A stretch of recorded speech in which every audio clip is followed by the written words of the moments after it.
and welcome to another edition of the Enoch Generation, a generation that walks with the Lord. We have with us in our studio today Nivedita, who is a costume designer by profession. She comes from a family of actors. Her grandfather was none other than T.S. Balaya, a veteran in the Tamil movie, and her dad is Junior Balaya. So Nivedita, we're happy to have you with us, and she will be sharing her journey with the Lord. So Nivedita, what sort of a background do you come from? Tell us something about your family, about your younger days. Sure. So basically, I come from a Hindu background, and since I was a child, I've watched my mother and my father worshipping idols. They were very staunch Hindus, and I went to a convent school, and my concentration was not in that. Basically, I was more into Jesus and all that. So there was one point in my life where Jesus had to step in. He came into our life through my mother. One of our servant maids, she wanted to, she had been praying for a long time to come and work for us in our family. She was a believer. So God heard her prayers, and She was somebody living in that vicinity? yes, Okay. yes. So she had to come to our place and work for us. So she prayed for my mother, my father, for me and my brother. God heard her prayers, and one day what happened was she gave an English Bible to my mother, a small one, a torn one. She gave it to my mother, and she asked my mother to read it out to her because she didn't know English. And she was Telugu, so my mother did not know Telugu. So English was the only medium of language my mother could just communicate with her. So she started reading the Bible, and she started to explain everything to her. And the words in the Bible touched my Touched mother. your mom? Yes. Okay. And the best part of this is my grandmother, that is my father's mother, before she could die, there was one day where a pastor came to our place and prayed for her.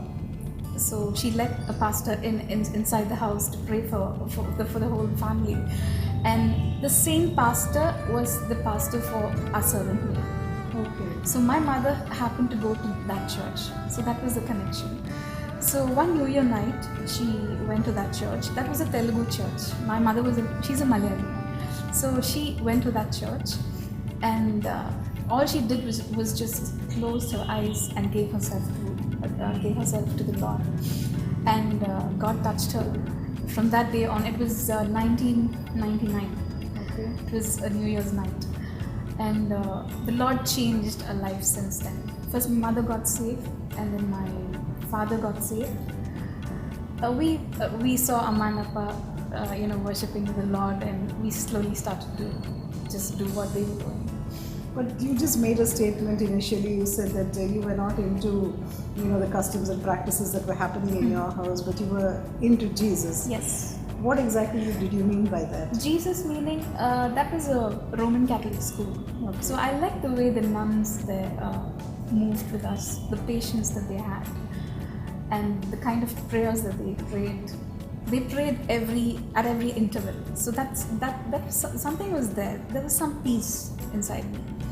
So the time that I spent at home and the time that I spent in the school was different. There was peace.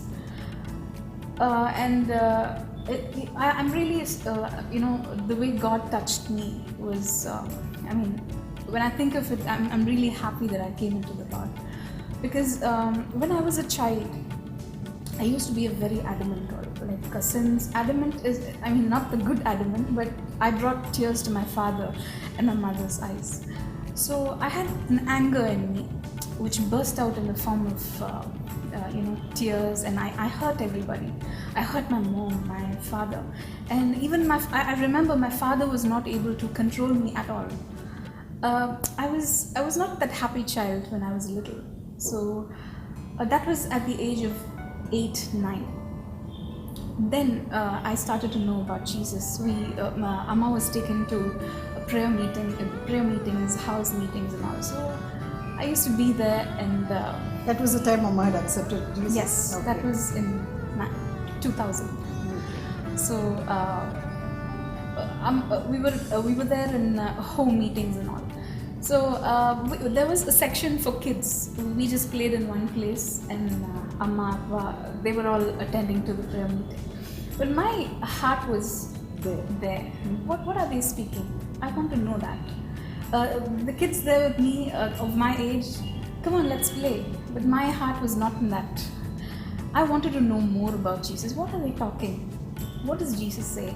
I wanted to know more because I didn't have that peace in me. There was something lacking in me. I faced loneliness when I was little. I didn't have a best friend since I was in class 1. I yearned for a best friend. But later in life, that the Lord caught my attention. I turned my heart for Jesus. So that void was filled by the Lord ultimately. Correct. Okay. Yes. So my life was not that good when I was a child. I faced a lot of loneliness. I had a lot of people around me, but there was that emptiness in me. Only Jesus could fill it. Okay. I had nothing else to fill it. So you felt lost in a crowd. Yes. Okay. So your heart was yearning to go and sit with them in the prayer meeting. Yes. Did you get to go there? Yes, later on.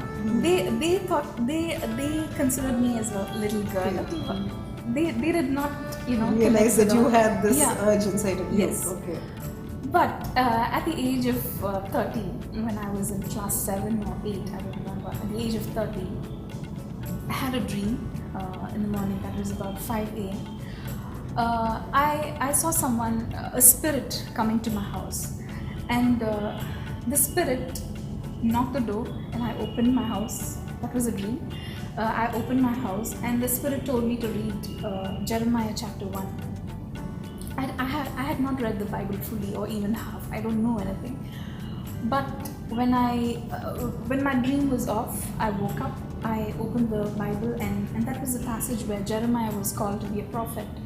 So that was in the age of 13 that I got that thing. I knew that it was not from an evil spirit because I had that peace inside me. So I was sure that it was from God.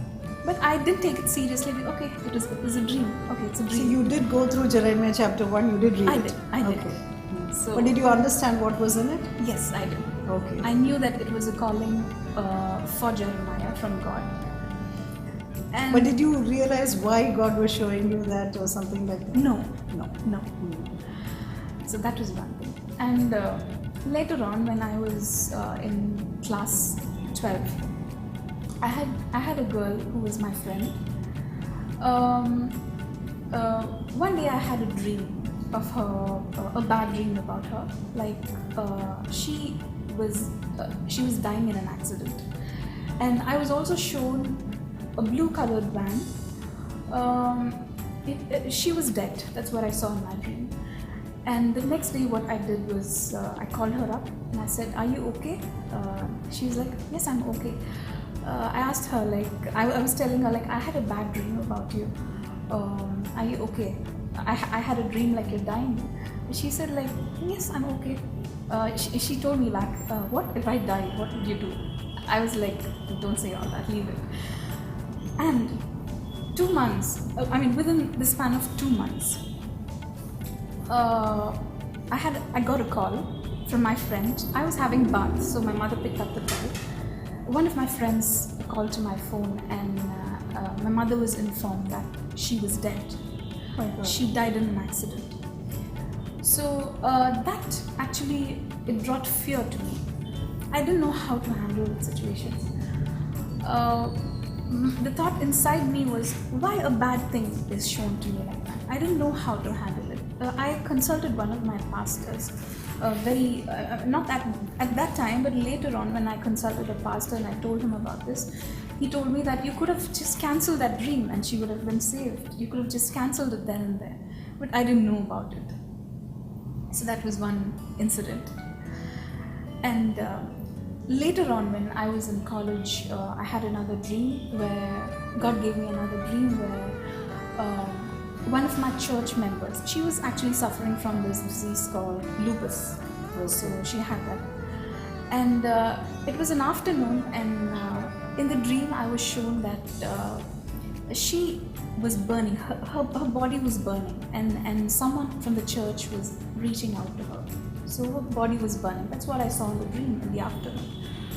And after I woke up in the evening, I came to know that she passed away in the church. I mean, the church member had passed away. So all those things kept running in my mind, but I didn't have a good prayer life. I don't remember, praying daily or reading the Bible daily. I didn't have a connection with God, so I just kept. So you hadn't accepted Christ as your personal savior at this point? I did when I was 11 years old. Okay. 11, 12 years old, but the connection, the prayer life was not there. But I had a connection, but once in a while it was like that. But later on in life, I happened to see a lot of the sermons of Brother D.J. Sdinathan. He is my favorite. His testimonies touched me a lot. He seemed to be a very genuine person. The love that he has for the compassion that he has for the people, the genuineness of his love, and he did not try to magnify himself anywhere in his ministry, and that's what caught my attention. I did not listen to or see anybody's testimony. I'm so attached to his sermons and all that. It touched me. And I also heard a few testimonies about him traveling to hell. And after hearing that, the fear of death just left me. So these dreams had disturbed you in such a way that you had a fear of death? Yes, definitely. Okay. My father would die, my mother would die, I would die, my brother would. Since I was a child, I did not have a feeling of protection. Only after listening to DJ Saya's sermons and things, something came into my mind, and I knew it was God who's telling me that I hold you. Wow. So I'm not scared of death today, and I know this body and everything is just temporary. So even if I die, my soul will continue to live with God. So Christianity is, believing in Jesus is not just about living a great life. It's about the soul. It's a very, very, it's a very... soul prospering. Yes. And when you prosper and everything as your soul prospers. Yes. So for you, knowing God, in a closer walk with God, you were able to get over fear. Okay? Yes. That was the basic thing that was actually operating inside of you. Yes. But you said your mom first came into the Lord. You told us how she came into the Lord. How was it that your dad came into the Lord? My dad came into the Lord when it was 2003. So my mom went to the church first, and later on he joined. After 3 years, he joined my mom. So dad didn't have any problem about mom going to the church or anything like that? No. He was very open about it.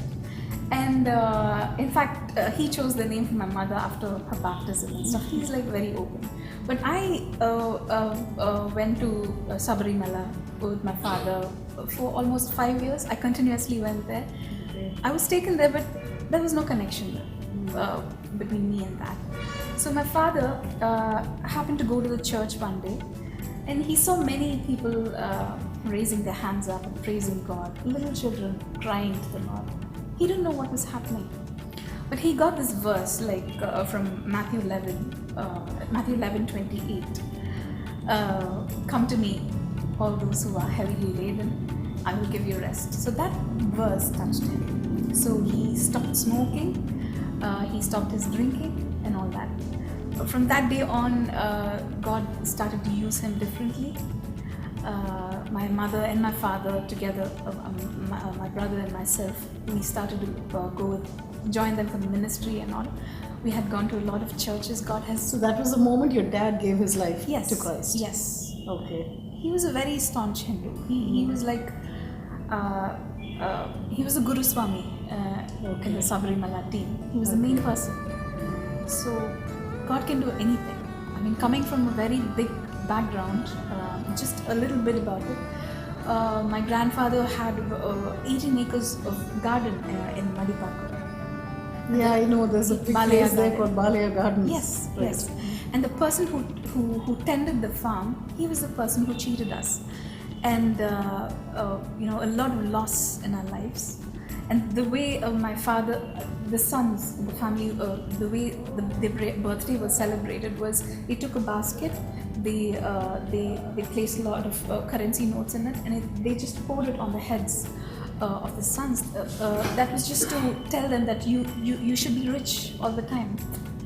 So that was the thing, and the second half of his life was just the opposite, when poverty struck us.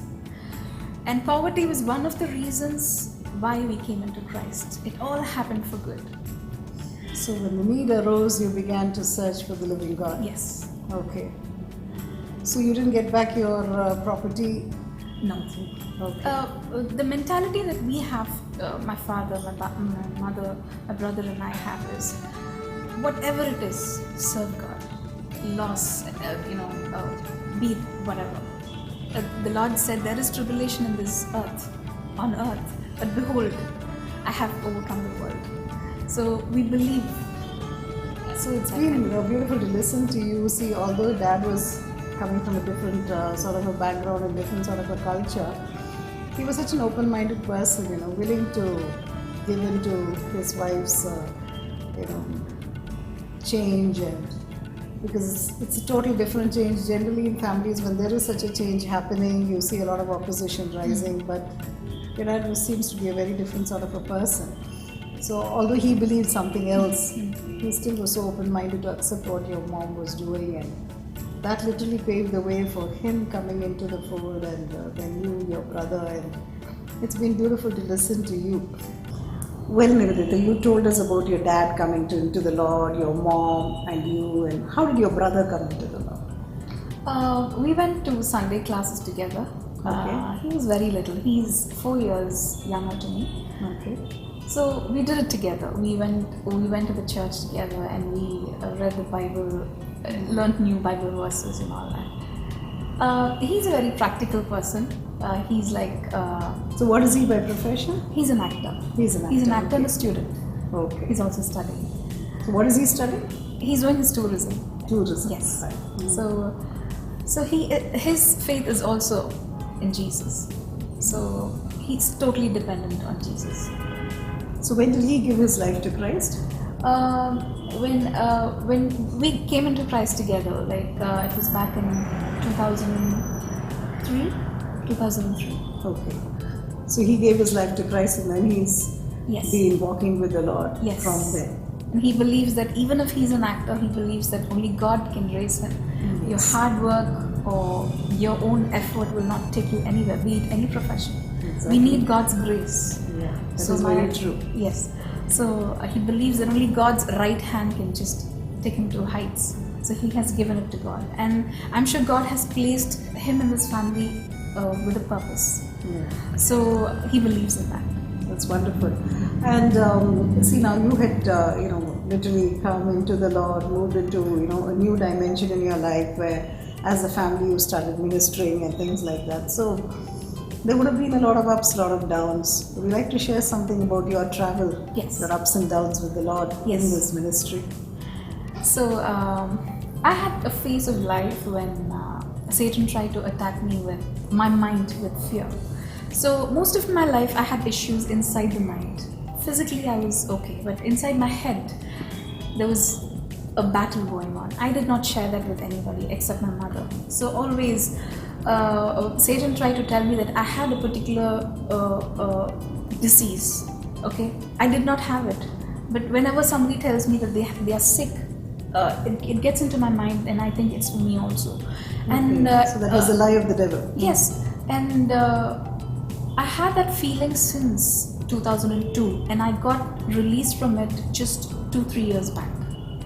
For more than 10 years, it was just in my mind. It took a toll on my health, and God totally freed me from all that. Wow, that's awesome. I used to be tensed all the time, sweating all the time. I had a lot of these issues. It just, it just killed me inside. But God delivered me from all this. I don't think anybody else can deliver us. Yeah. No counseling, nothing. He's our counselor. Exactly. It's only when the Lord puts His words of life into us, Yes. Everything that the devil spells death gets cancelled and we get life and life in abundance. That's very Yes. true. No counseling, nothing can help us. Yes. It's only His words of life that can bring life to us. And how is the ministry going on, Dad, Mom, and you people together? My father usually shares his testimony with a very small message. My mother gives a small message. I sing. My Oh, brothers. so you're a singer. That's nice. So You lead worship? I had done it, but not all the time. But I had done it. by So the any grace of you God. play musical instruments and things like that? No, we just sing. You sing. Your brother? He sings. Oh wow, that's nice. So my mother was a playback singer, so she also Uh-huh. sings. Yeah. Really? Yeah. She wanted to be in the cinema, but it couldn't happen. So it didn't happen. So she sings for So the you've Lord. got now. singing in your blood, not just acting. So this is how you generally minister when you go somewhere. Yes. Yes. Yeah. So you must have faced a lot of difficulties. So what were it? I mean, what were some of the difficulties you faced, and how did God see you through? Yes. So basically, my father had a heart issue like last year in February. He had a very massive heart attack. He was shooting in a different place. He shot the movie with the heart attack, and my God God. protected him. It happened in the night. He came home with the heart attack. He came home, and only the next evening we traveled to the hospital. And until then, God protected him. And I don't think. Oh, I so mean, even it's- after his heart attack, he was there He didn't acting. know He it. was traveling. Yes, Okay. he did not know it was a heart attack. Only we just went for an ECG, and He had some discomfort or something like that. yes, he had breathlessness and stuff. So we just went for an ECG the next day. We went to the hospital, and the doctors told us that he's extremely critical, and the surgery is also going to be this or that. So it has a lot of risk.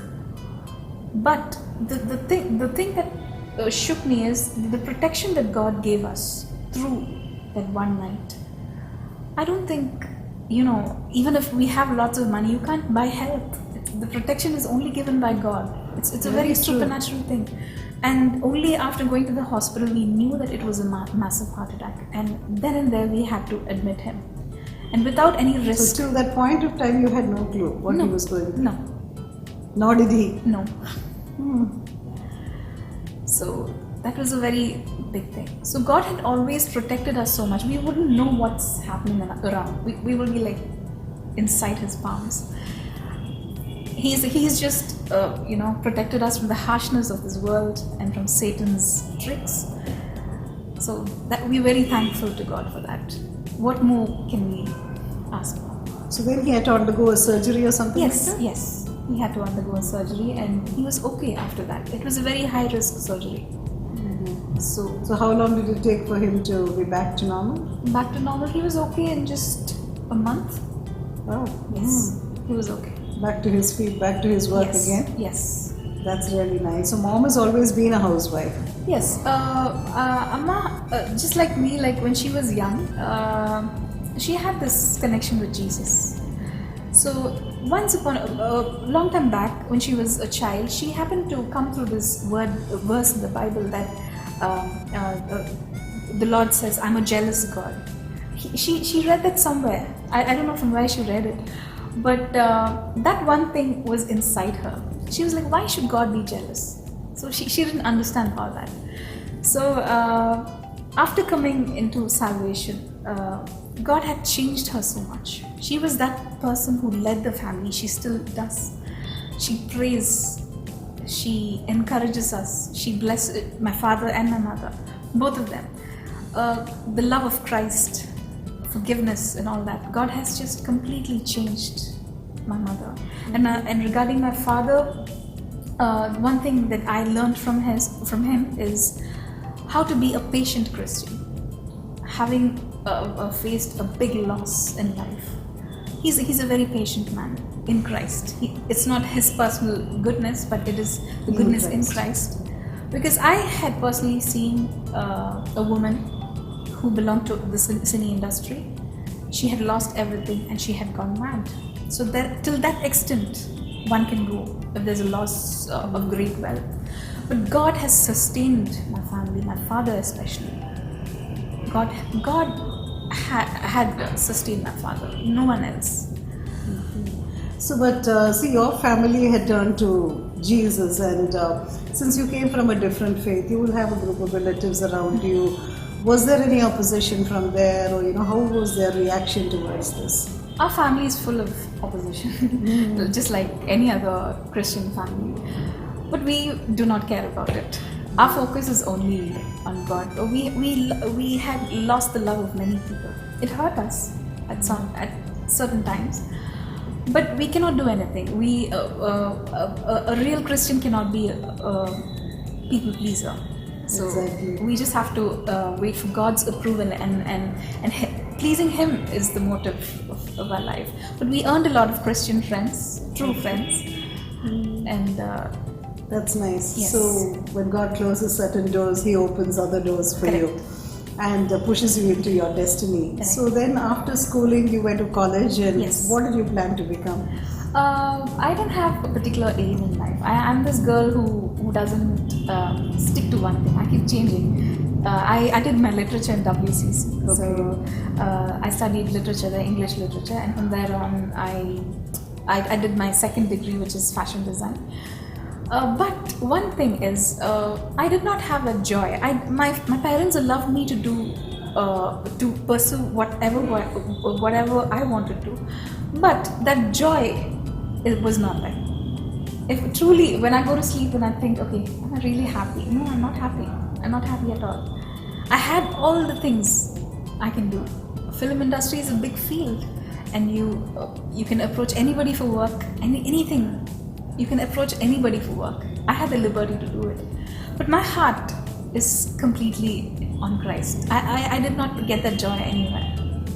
So you had all the connections to do what you wanted to do. Yes. But you preferred anchoring on the Lord. Yes. So what have you been doing professionally this far? This far, I was the costume designer for a movie in Tamil. Okay. He's a very famous actor, Mr. Arvind Swamy. Okay. So I was an assistant designer then. And then recently I happened to work in a movie in Malayalam for a leading actor there. I was one of the main costume designers. Okay.